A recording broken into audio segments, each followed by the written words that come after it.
NASCAR is truly an American sport. Founded in 1948 with roots in moonshining during Prohibition, it got its beginnings in the American South.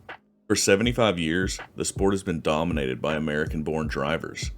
That hasn't stopped some truly remarkable foreigners from coming in and reigning on the American parade. We witnessed this recently with Shane Van Gisbergen, the V8 Supercar champ from New Zealand, who made his first NASCAR start at the inaugural NASCAR street race in Chicago. He would dominate the field en route to a first start victory. With his win, New Zealand became the 7th non-American nationality to win in NASCAR among the top 3 touring series. 6 of those nationalities have won in the Cup Series. For the first time in NASCAR history, we have added new nationalities to the winners list in back-to-back seasons. It feels like a perfect time to highlight the melting pot of nationalities to win in NASCAR. We won't be discussing American-born winners because, well, that would be obvious. So let's jump into all who did it and who they represent. Let's start this one off with our most recent to do it. It's the New Zealander, often called Kiwis, Shane Van Gisbergen. SVG was born in Auckland, New Zealand, and is the first Kiwi-born winner in NASCAR history. He is a star in the Australian V8 Supercar series, where he would get his start in 2007. He's about to make his 500th start in that series, and he is far and away the dominant driver on the circuit currently. He has won the last 2 championships and is an overall 3-time champion of the series, with championships in 2016, 2021, and 2022. So far this season, he has won 3 times and sits 4th in the standings at the time of this recording. In his short career, he has already amassed an incredible 80 wins and 174 podiums. For all you math nerds out there like me, that's a 16% win percentage and a 35% podium rate. Gisbergen had the opportunity to come to NASCAR in Trackhouse Racing's Project 91 machine, a ride that has seen former F1 champion Kimi Räikkönen. NASCAR and the V8 Supercars are much more similar than any open-wheel ride like Kimi would have drove, so it felt like it could be a perfect fit. He would make his NASCAR Cup Series debut at the inaugural Chicago Street Course race, and would quickly get acclimated to the car. He would set the fastest lap in practice and would qualify 3rd for the event. Gisbergen's experience in street and wet conditions shined in comparison to the Cup veterans. He would be the class of the field when the green flag finally flew after a flooding day in the Windy City. Gisbergen would shock the world, winning in his first ever start, something that hadn't been done in 60 years. The last time this happened was in 1963 with Johnny Rutherford, who was also another driver to come from a different motorsports discipline. Gisbergen didn't luck into this win either. He dominated the field.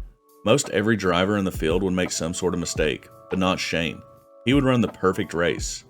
He would get Trackhouse back-to-back victories for the first time in the organization's history, and he won't be the only Trackhouse driver mentioned in this video.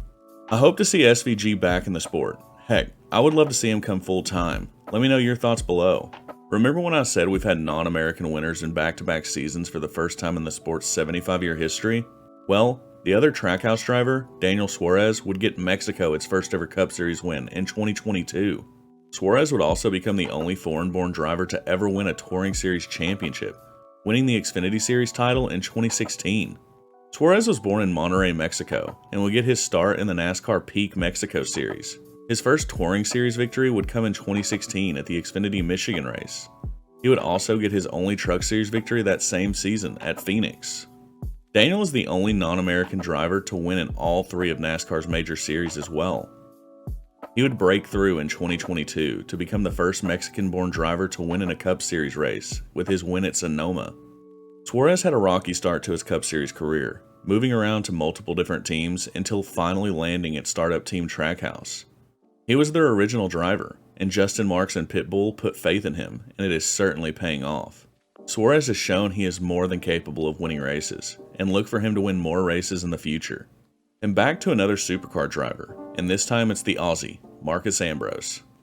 Ambrose was born in Tasmania, Australia, and would begin racing in the V8 Supercar Series in 2001. He would be a 2-time champion of the series, winning the title in back-to-back seasons in 2003 and 2004. Ambrose would make 147 starts in the supercars, with 28 wins and 66 podiums.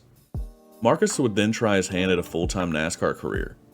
He would start in the Craftsman Truck Series in 2006 before going full-time in the Xfinity Series in 2007. He would become the first Australian to win in NASCAR with his win at Watkins Glen in 2008. He would go on to win 5 times in the Xfinity Series and would win 4 of his 5 races at Watkins Glen. His other win in the Xfinity Series would come in 2011 at Montreal. Ambrose would go full-time in the NASCAR Cup Series in 2009 and would compete full-time from 2009 to 2014.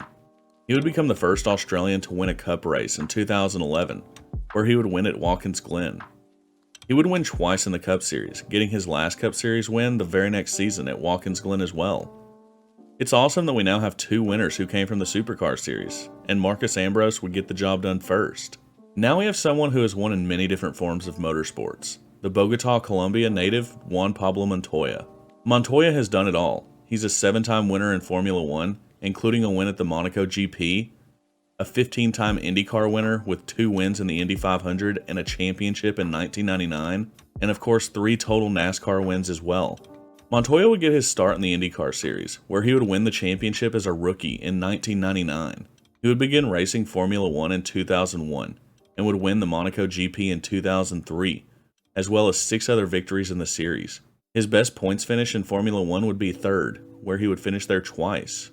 Montoya would start in NASCAR in 2006, driving for Chip Ganassi. He would go full-time in the Cup Series starting with the 2007 season. He would become the first Colombian to win a National Series race in 2007, where he would win the race at Mexico City in the Xfinity Series. He would then become the first Colombian to win in the Cup Series that same season, winning at Sonoma in his rookie season.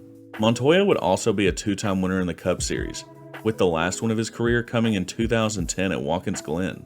He would race full-time in the Cup Series from 2007 to 2013 for Chip Ganassi.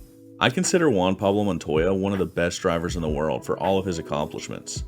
Following the trend of South American drivers, we have our only winner from Brazil. It's the son of 3-time Formula 1 world champion Nelson Piquet Jr.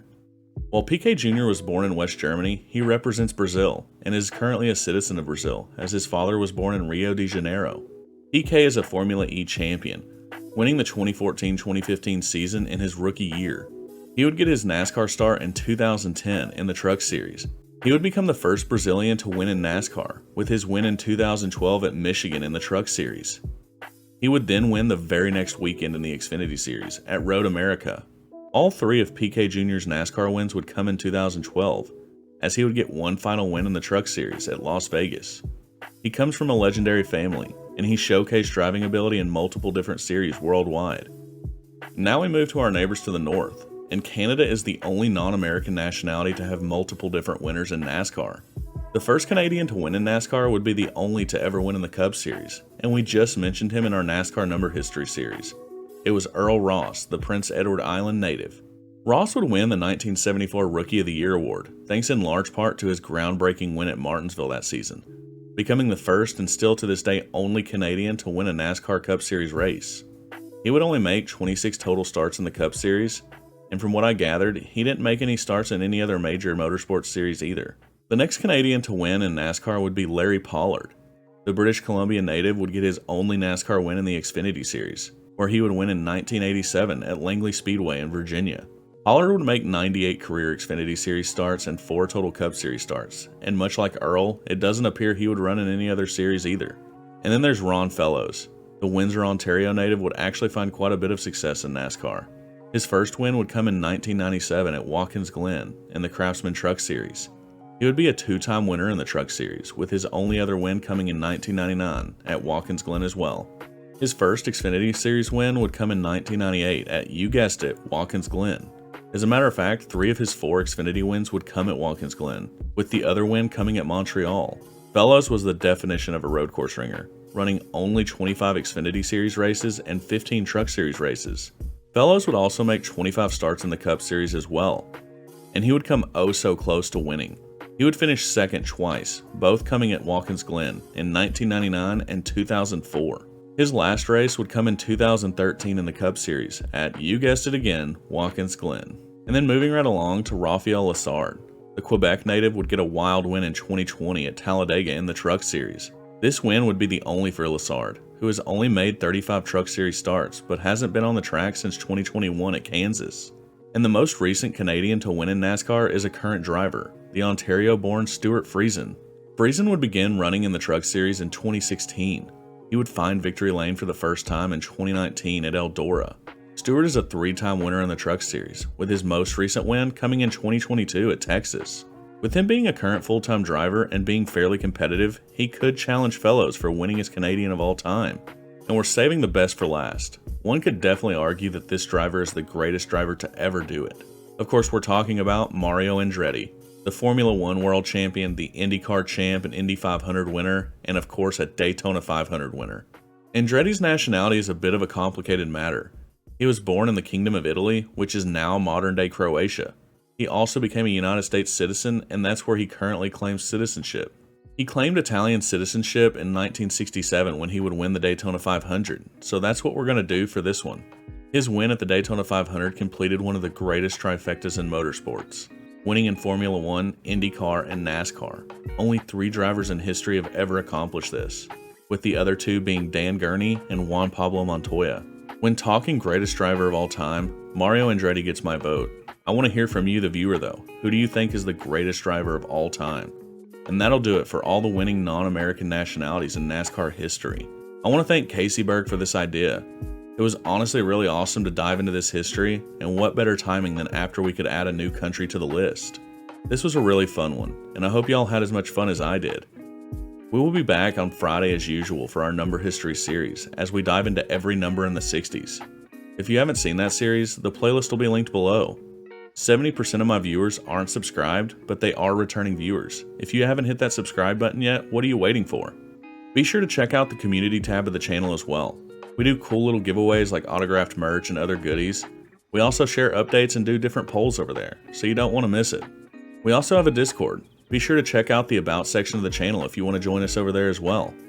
But guys, that's going to do it for us here at Dogleg Media. I'm Matt, your host, and I'll see you next time.